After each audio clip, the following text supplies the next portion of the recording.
This is a keffiyeh, or a traditional Arab headdress. Back in 2008, my high school sweetheart, Naji, traveled to the Middle East to visit his family, and while he was in Jordan, he got this for me as a gift. Now, I am proud to say that 19-year-old Sarah knew more about the Middle East than most others her age, but I would be lying if I said I did not immediately put it on like a scarf, which wouldn't technically be incorrect. Although the keffiyeh began as a head covering to protect people from the sun and the sand in the desert, it eventually became a fashion accessory in the United States in the 1980s, and it became super trendy in Tokyo in the early 2000s. But to so many, it's not just a scarf. During the Arab Revolt of 1936, Palestinians used the keffiyeh to hide their identity in order to avoid being arrested. British Mandate authorities quickly banned the keffiyeh, and in what I consider to be one of the best responses to authority ever, all Palestinians started wearing it to make it harder to identify the rebels. The keffiyeh became a symbol of resistance in Palestine, and it remains one to this day. Bet this isn't the kind of content you were expecting tonight. For those of you who might have strong opinions about Israel and Palestine, please do not worry. I am not here to tell you what I want you to believe, and I am not here to give you a history lesson. Can you imagine trying to condense the entirety of the Israeli-Palestinian conflict into 30 minutes? No, today I'm here to introduce you to someone. And to know this person, even indirectly, is to know what humanity should strive to be. When Rachel Corrie was 10 years old, she wrote and performed a poem about world hunger.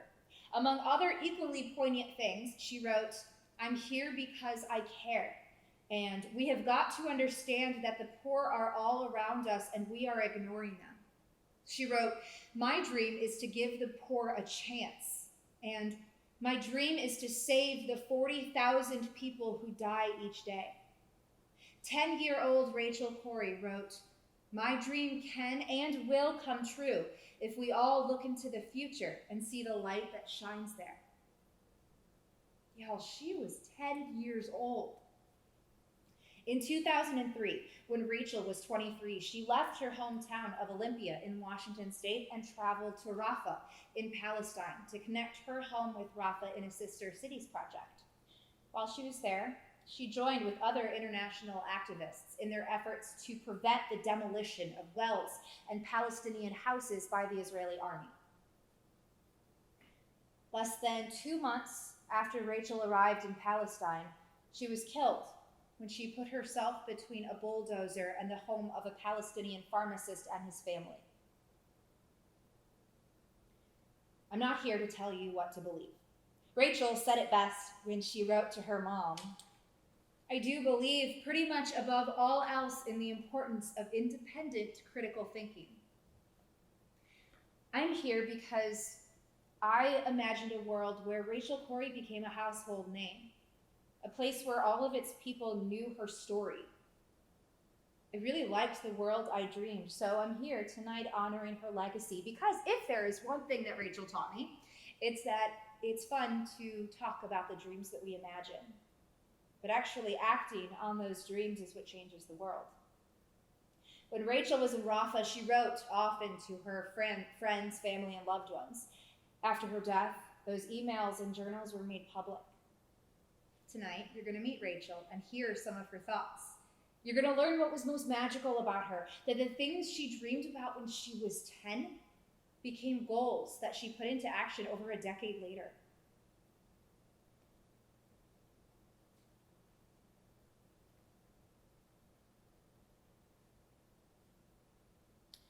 I'm here because I care.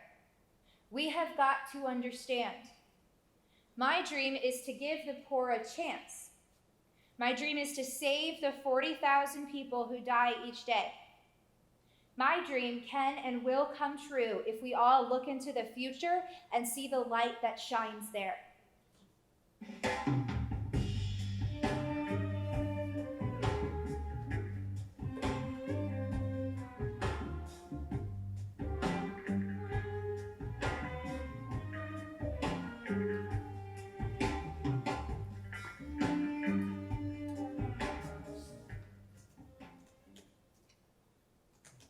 friends, family, and others.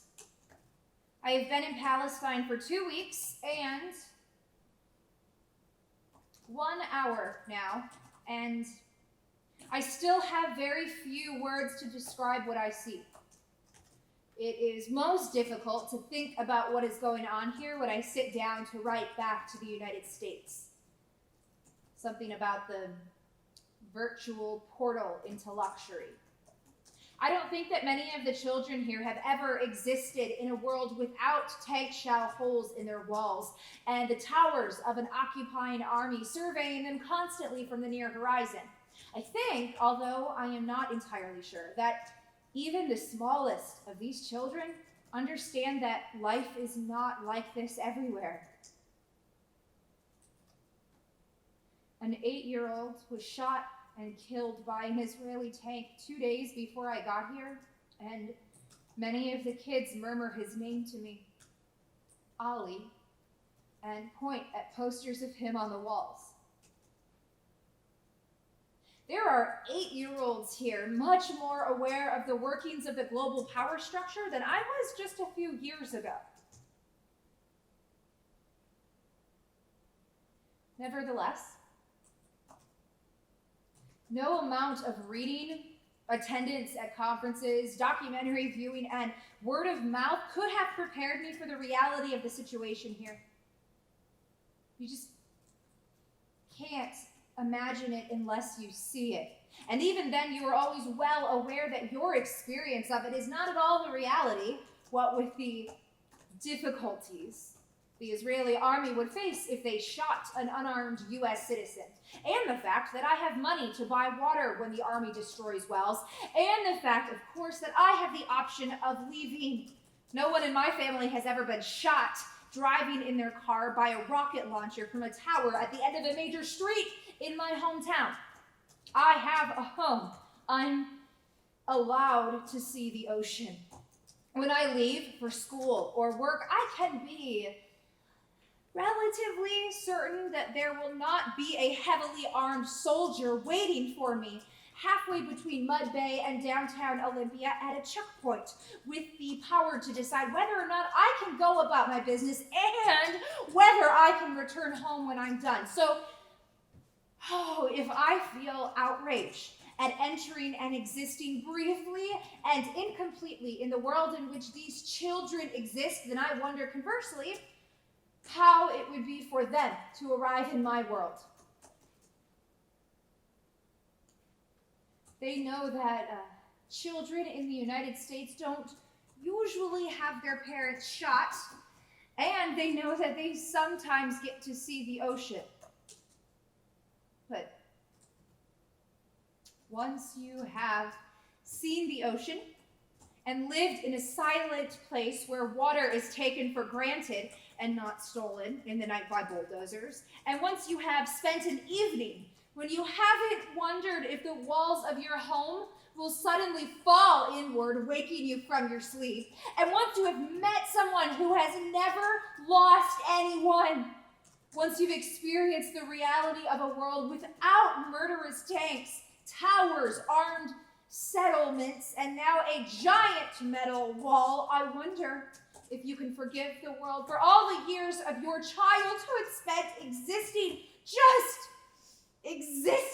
in resistance to the constant strangulation of the world's fourth largest military, backed by the world's only superpower in its attempt to erase you from your home. That is something I wonder about these children. I wonder what would happen if they really knew.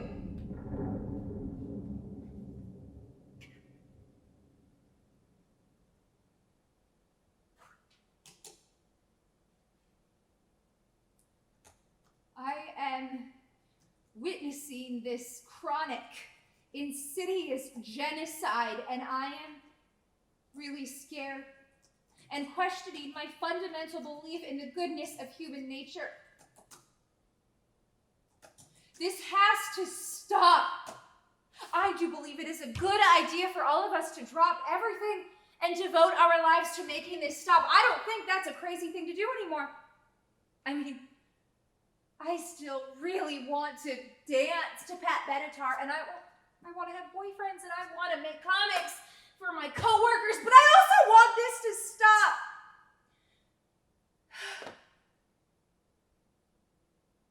Disbelief and horror is what I feel. Disappointment. I am disappointed that this is the base reality of our world and that we, in fact, participate in it. This is not at all what I asked for when I came into this world. This is not what the people here asked for when they came into this world. This is not the world you and Dad wanted for me when you decided to have me. This isn't what I meant when I looked out over Capitol Lake and said, this is the wide world and I'm coming to it. I did not mean I was coming into a world where I could live a comfortable life and possibly with no effort whatsoever exist in complete unawareness of my participation in genocide.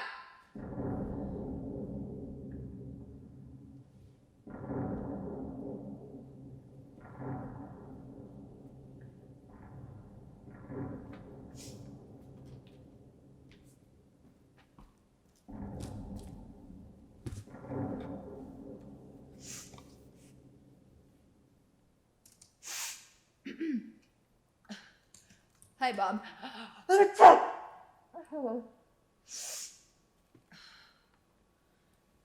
Know that I have some very nice Palestinians looking after me. I have a small flu bug and got some nice lemony drinks to cure me. I've been having trouble accessing news about the outside world here, but I hear an escalation of war on Iraq is inevitable. If people aren't already starting to consider the effects of this war for people of the entire region, then I hope you will start. I also hope you will come here. We've been wavering between 5 and 6 internationals. The communities that have asked us for some sort of presence are Yibna, Tel Sultan, Hai Salam, Brazil, Block J, Zorab, and Block O. There is also a need for constant nighttime presence at a well on the outskirts of Rafah since the Israeli army destroyed the 2 largest wells. According to the Municipal Water Office, the wells destroyed last week provided half of Rafah's water supply. Communities have also asked us to be present at night and attempt to shield houses from further demolition, but after about 10 p.m., it becomes difficult to move at night because the army treats anyone in the street as resistance and shoots at them. So, clearly we are too few. I continue to believe that my home can gain a lot and offer a lot by deciding to make a commitment to Rafah in the form of a sister community relationship. Some teachers and children's groups have expressed interest in email exchanges, but this is only the tip of the iceberg of solidarity work that might be done.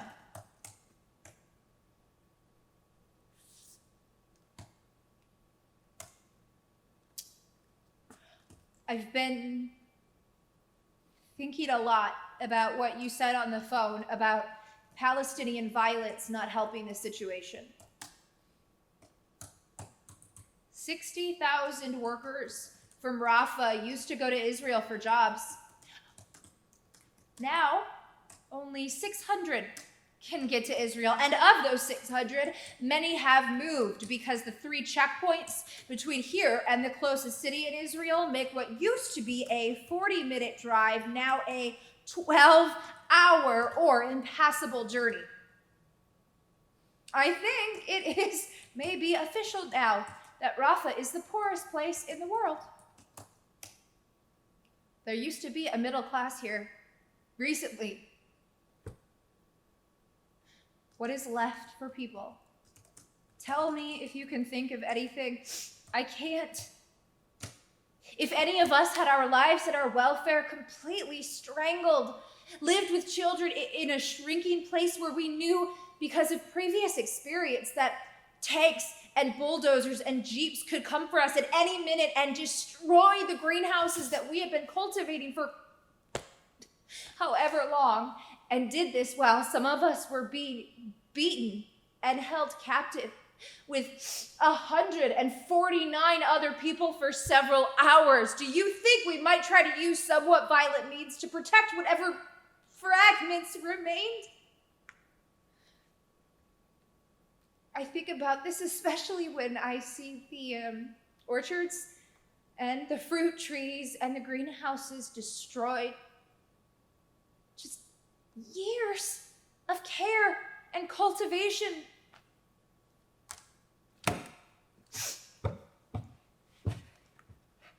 I think about you and what it takes to make things grow and what a labor of love it is. I really think in a similar situation, most people would defend themselves as best they could. I think Uncle Craig would. I think Grandma probably would. I think I would. I got the feeling after talking to you that maybe you didn't completely believe me. But I think it's actually a good thing if you don't, because I do still believe pretty much above all else in the importance of independent critical thinking. I also realize that with you, I'm much less careful about trying to source every assertion that I make. A lot of the reason for that is that I know that you actually do go and do your own research.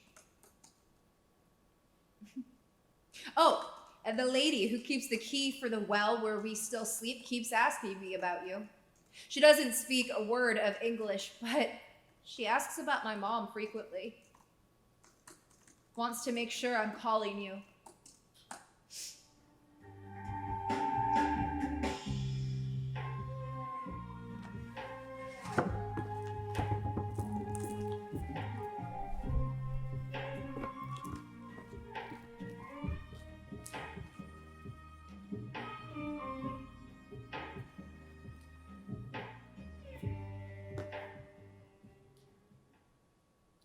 Currently, the Israeli army is building a 14-meter-high wall between Rafah in Palestine and the border, carving a no man's land for the houses along the border.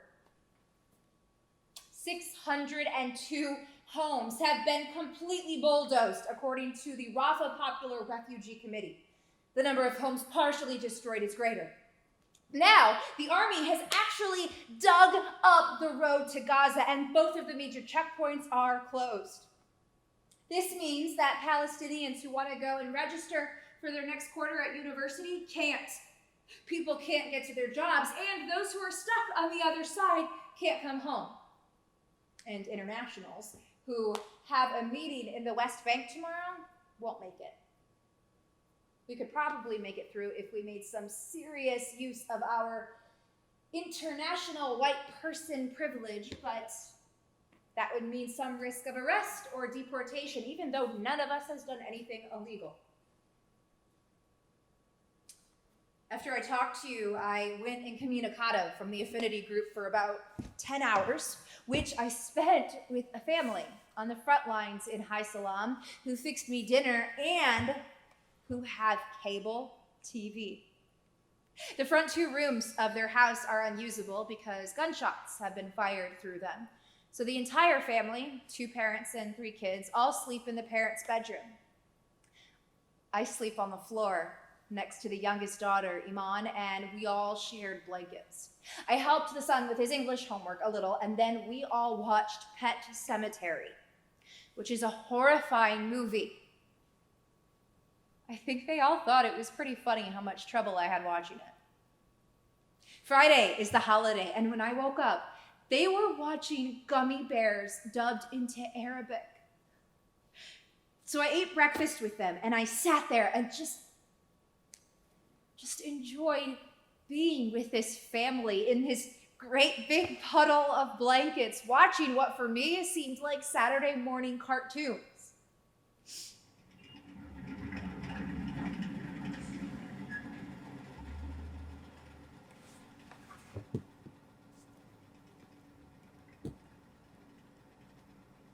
You can always hear the tanks and the bulldozers passing by. But the people here are genuinely cheerful with each other and with me.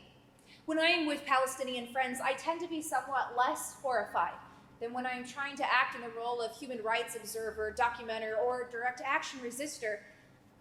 They are a good example of how to be in it for the long run.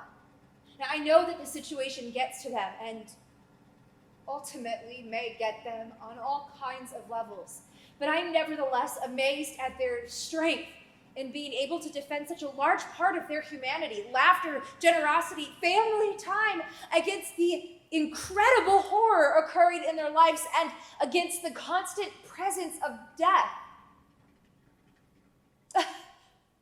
I felt much better after this morning. I spend a lot of time writing about the disappointment of discovering somewhat firsthand the degree of evil of which we are all still capable. But I should at least mention that I am also discovering a degree of strength and of the basic ability for humans to remain human, even in the direst of circumstances, that I also had not seen before. I think the word is dignity. I wish you could meet these people. Maybe. Someday, hopefully you will.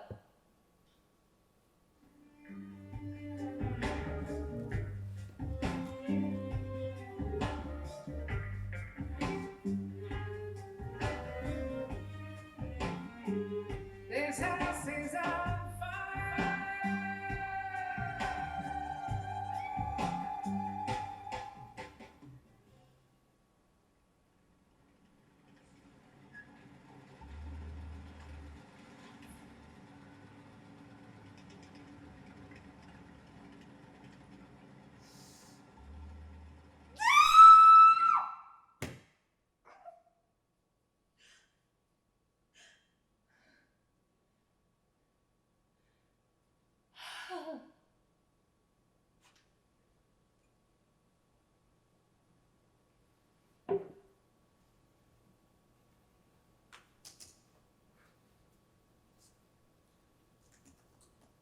Hi, Mom. Love you. Really miss you. I have bad nightmares about tanks and bulldozers outside of our house and you and me trapped inside. Sometimes the adrenaline acts as an anesthetic for weeks, and then in the evening or at night, it all just hits me again. A little bit of the reality of the situation. I am really scared for the people here. Yesterday, I watched a father lead his two tiny children out into the side of tanks and jeeps and bulldozers because he thought his house was going to be exploded. Jenny and I stayed inside with several women and two small babies. It was our mistake in translation that made him think it was his house that was going to be exploded.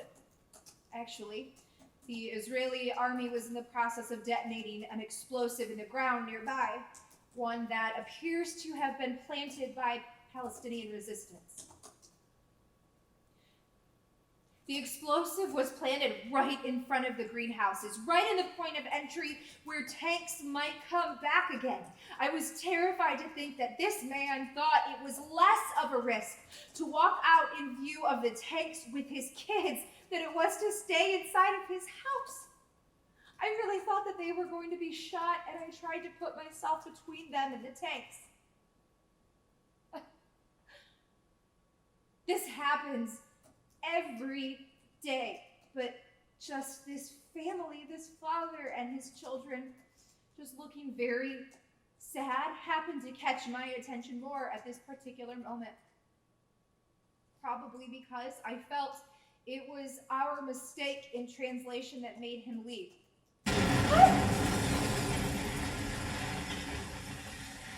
When that explosive detonated yesterday, it broke all of the windows in the family's house. I was in the process of being served tea and playing with two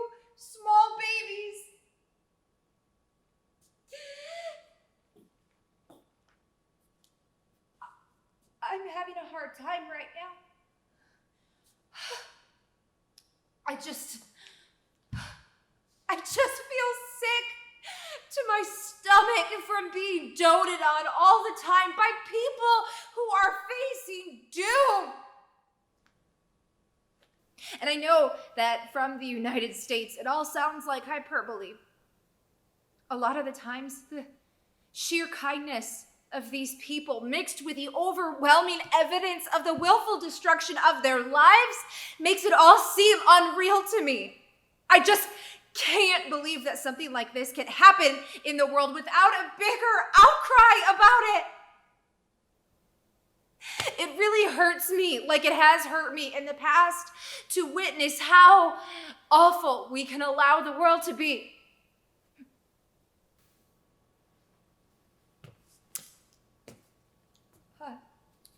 This is what I am witnessing here.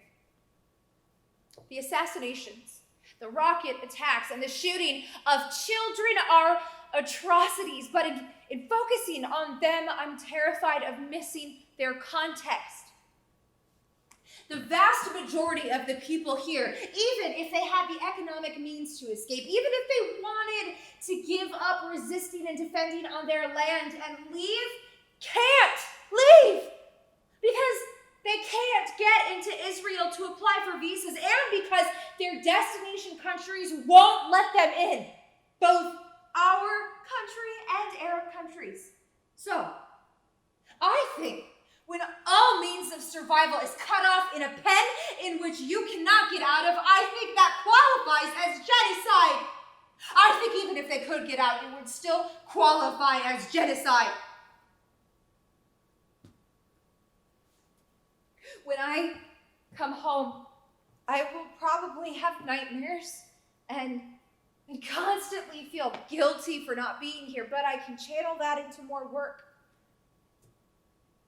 Coming here is one of the better things I've ever done, so if I sound crazy, or if the Israeli military should break with their racist habit not to injure white people, please pin the reason squarely on the fact that I am in the midst of a genocide, which I am also indirectly supporting and for which my government is largely responsible.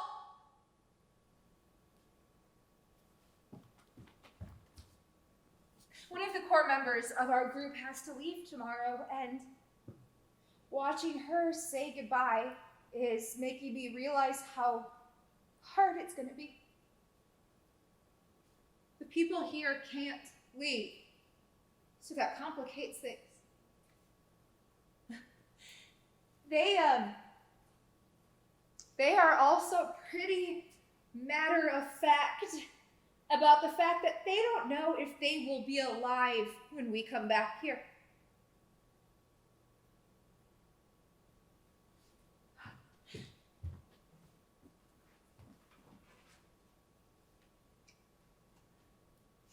And Papa,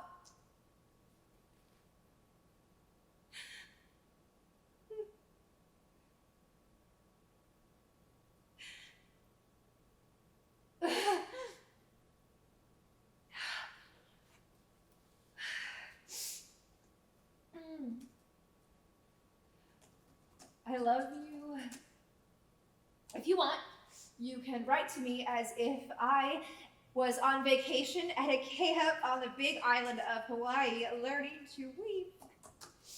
One of the things I do to make things easier around here is utterly retreat into fantasies in which I am in a Hollywood movie or sitcom starring Michael J. Fox. So feel free to make something up and I will be happy to play along.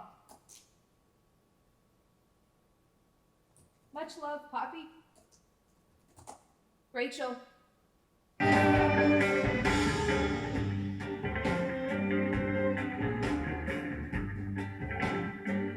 This house is on fire. This house is on fire.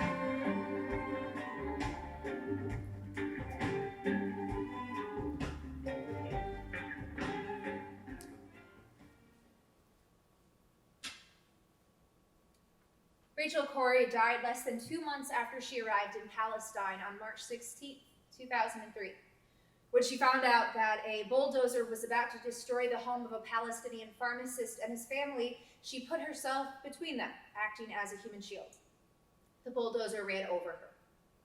Now, the IDF soldier in the tank insists that he did not see her. Witnesses insist that there was no way he couldn't have known she was there. As for me, personally, I am pretty firm in my belief of what happened, but that is not why we're here. I'm not sharing Rachel's words in an attempt to sway you to one side or the other in this war. That's not why we're here.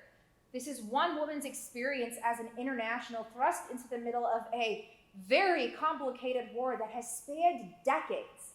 Because whether or not you agree with Rachel's support of Palestinian resistance, understanding her unwavering dedication to helping her fellow human beings simply because it was the right thing to do is what's important. That is why we're here. That is what we memorialize and honor. That is Rachel's legacy. From the time she was 10 years old, writing poems for her 5th grade conference on world hunger, up until the final moments of her life, Rachel radiated human goodness. All she wanted to do was help those who needed it, and she did exactly that. Plenty of us want to help, but how many of us actually act on that? Can you imagine a world full of Rachel Corries? Know her name, know her sacrifice, and know her dreams.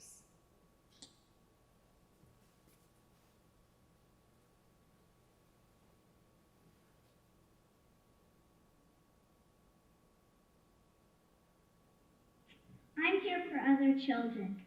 I'm here because I care. I'm here because children everywhere are suffering, and because 40,000 people die each day from hunger. I'm here because those people are mostly children. We have got to understand that the poor are all around us, and we're ignoring them. We have got to understand that these deaths are preventable. We have got to understand that people in third world countries think and care and smile and cry just like us. We have got to understand that they dream our dreams and we dream theirs. We have got to understand that they are us, we are them. My dream is to stop hunger by the year 2000. My dream is to give the poor a chance. My dream is to save the 40,000 people who die each day. My dream can and will come true if we all look into the future and see the light that shines there. If we ignore hunger, that light will go out. If we all help and work together, it will grow and burn free with the potential of tomorrow.